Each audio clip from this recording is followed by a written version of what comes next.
তাইলে আমার ভাই, আজকের ইসলামী চিন্তাবিদ নবীকে সাংবাদিক কিভাবে বলে? আবার এটার ব্যাখ্যা দেওয়ার জন্য লোকজন দাঁড়াইয়া যায়। আমার কথা হচ্ছে, এইভাবে যদি কোনো ভুল হয়েও যায়, আমারও হইতে পারে, উচিত হচ্ছে মুমিনের সাথে সাথে আল্লাহর কাছে তওবা করা, ঈমান দুহরায় নেওয়া। শেষ। এখানে ব্যাখ্যার আমরা অবকাশ দেখি না। আল্লাহ আদব শিখাই দিয়েছেন, ওয়া তুআজ্জিরুহু ওয়া তুআক্কিরুহু। রাসূলুল্লাহর সাথে শব্দের ব্যবধান, যে শব্দের ব্যবহারের ক্ষেত্রে আল্লাহ যে আদব শিখিয়ে দিয়েছেন, লা তাকুলু রাইনা ওয়া কুলু যুরনা, তাইলে দ্ব্যর্থবোধক শব্দ যেটা সাধারণ্যে ব্যবহার হয়, সেটা রাসূলুল্লাহর কাছে সাথে ব্যবহার হবে না। এই শিক্ষাটা কে দিয়েছেন? আউলিয়া কেরাম দিয়েছেন। আমার তো একটা স্বভাব হচ্ছে, আমি কারো নাম নিয়ে কথা বলতে চাই না, আবার ইশারা করেও বলতে চাই না, কষ্ট দিতে চাই না কাউকে। কিন্তু যখন রাসূলুল্লাহর বিষয়ে আসে, আমরা তো আপোষ করতে পারি না। ونستعينه ونستغفره ونؤمن به ونتوكل عليه ونعوذ بالله من شرور أنفسنا ومن سيئات أعمالنا من يهده الله فلا مضل له ومن يضلل فلا هادي له وأشهد أن لا إله إلا الله وأشهد أن سيدنا وحبيبنا ومولانا محمدا عبده ورسوله صلى الله عليه وعلى آله وأصحابه أجمعين أما بعد أعوذ بالله من الشيطان الرجيم بسم الله الرحمن الرحيم وأحسنوا إن الله يحب المحسنين صدق الله العظيم اللهم صل وسلم وبارك عليه বাংলাদেশ আঞ্জুমানে তালামিজ ইসলামিয়া সিলেট পশ্চিম জেলা শাখা কর্তৃক আয়োজিত আজকের এই জেলা সদস্য সম্মেলনের প্রিয় সভাপতি, উপস্থিত প্রধান বক্তা জনাব মঞ্জুরুল করিম মহসিন, কেন্দ্রীয় সভাপতি তালামিজ ইসলামিয়া, এবং আমি খুব বিস্ময়ের সাথে লক্ষ্য করলাম যে আমাদের অনেক অতিথি এখানে নিজের থেকেই বক্তব্য দিলেন না। আমি চেয়েছিলাম যে একবার হলেও যেন ওনারা দাঁড়ান। সেই সকল অতিথি যারা আছেন সকলকে আমি নাম নিচ্ছি না, আমার বাইরে দোয়ান আছেন নজমুদ্দা খান সহ যারা বক্তব্য দেন নাই তারা, এবং যারা বক্তব্য দিয়েছেন সকল অতিথিকে আমি মোবারকবাদ জানাই। সংক্ষিপ্ত কথা বলার চেষ্টা করছি। আজান হলে বাইরের মাইকটা বন্ধ করে দেবেন। তো আমি তালামিজ এই গরমের মধ্যে, বিশেষ করে তালামিজ ইসলামের কেন্দ্রীয় সভাপতির এই বক্তব্য আমি মনে করি আমাদের কর্মীদের প্রাণের খোরাক জুগিয়েছে। আমি আপনাদেরকে যে কথাটা স্মরণ করিয়ে দিতে চাই, তালামিজ ইসলামিয়া হযরত সাহেব কিবলা প্রতিষ্ঠিত করেছিলেন যে উদ্দেশ্যে, সেটা নিয়ে কিছু কথা হয়েছে। বিশেষ করে আমাদের কালাম আজাদ স্যারের কথার মধ্যে এসেছে।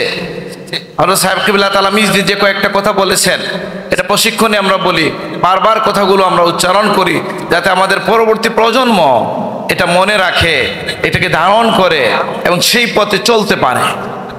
আমার মনে পড়ে হযরত সাহেব কিবলা এই কথা বলেছিলেন তালামিজের কর্মীদেরকে, যে তোমরা হচ্ছে শিকারী পাখির ন্যায়। সাধারণ একটা পাখির যে মূল্য হয়, আর শিকারী পাখির মূল্য বেশি হয়, কারণ সে তার স্বজাতিকে তার মালিকের হাতে এনে তুলে দেয়।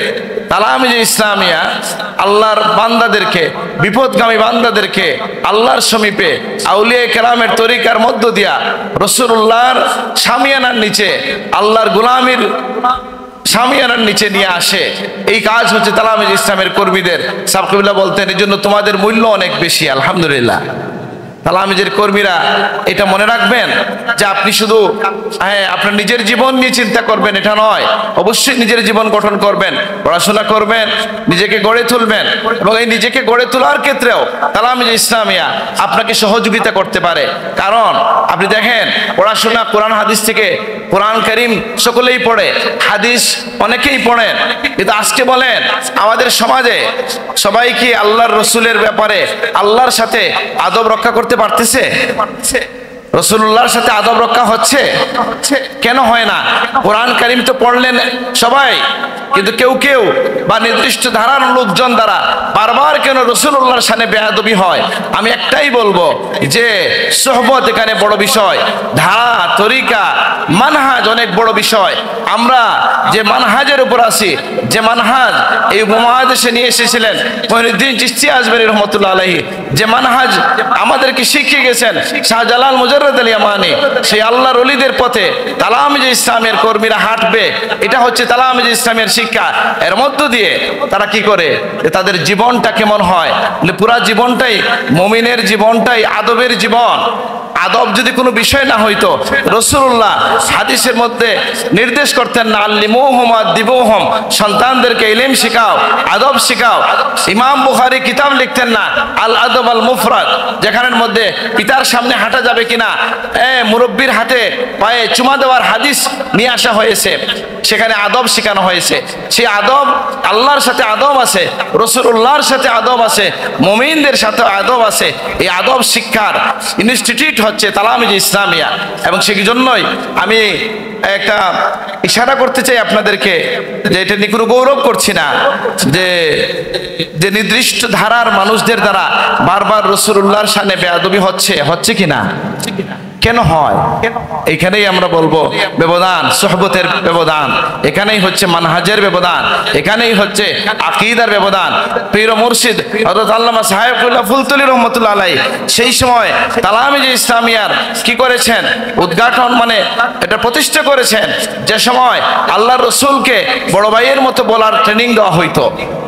সেই সময় আল্লাহ রসুলের সাথে আমাদের আচরণ কেমন হবে, আমাদের কথা কেমন হবে, রাসূলুল্লাহর প্রতি খেতাব কেমন হবে, সেই বিষয়গুলো কোরআন হাদিস থেকে ইস্তেমবাদ করে বের করে এনে এই তরুণ সমাজের সামনে, এই মুসলিম সমাজের সামনে হযরত সাহেব কিবলা তুলে ধরেছেন।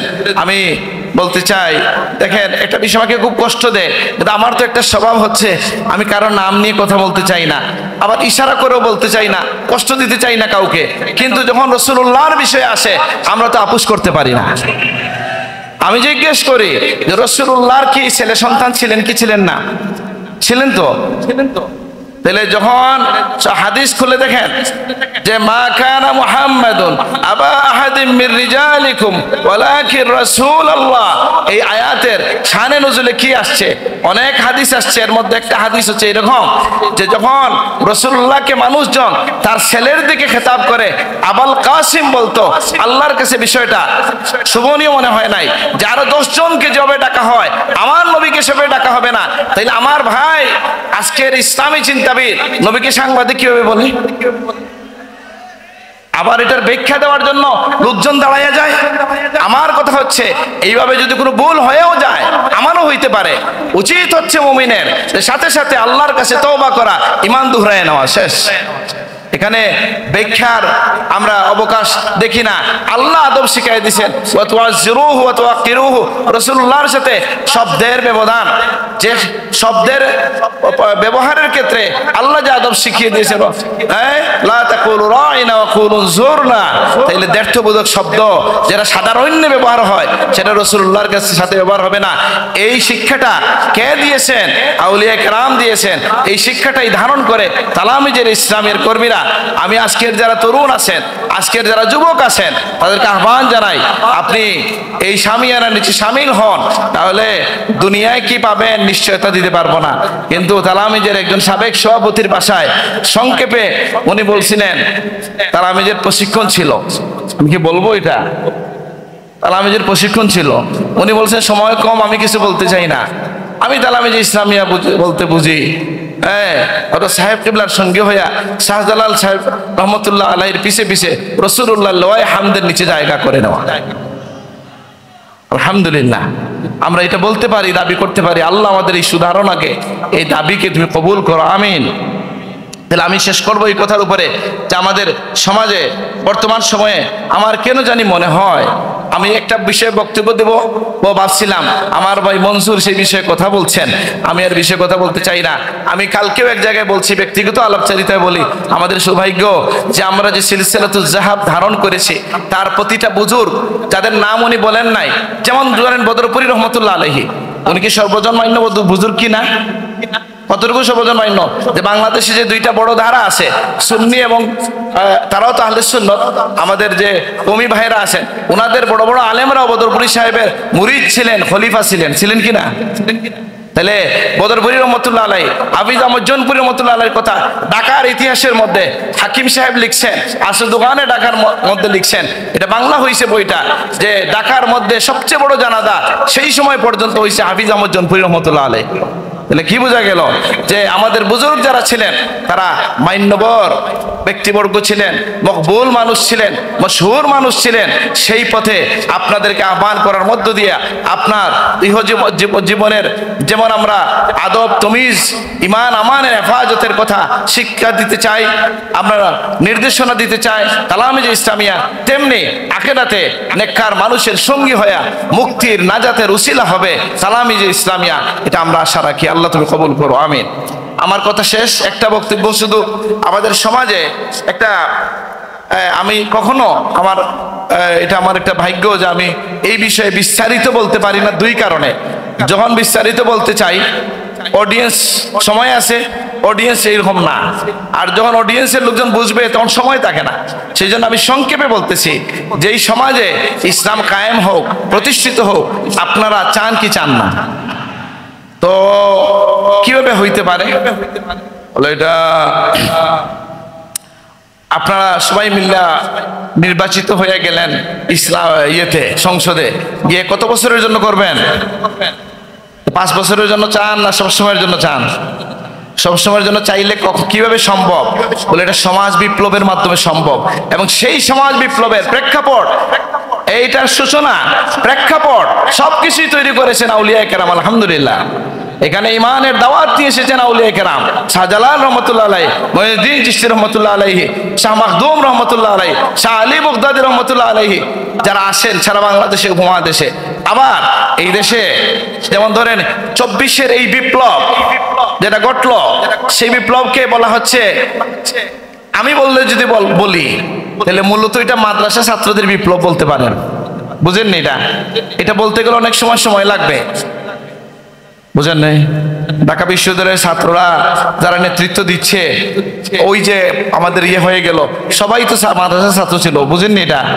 তাহলে এই মাদ্রাসার যদি কৃতিত্ব দিতে চান মাদ্রাসাতে, আমি জিজ্ঞেস করি এই মাদ্রাসাগুলো তৈরি করছেন কারা? মানে এখানে কোনো সন্দেহ আছে? আজকে থেকে 20 বছর আগে, 30 বছর আগে দলীয় সাংগঠনিক কোন মাদ্রাসা ছিল? তাহলে কারা?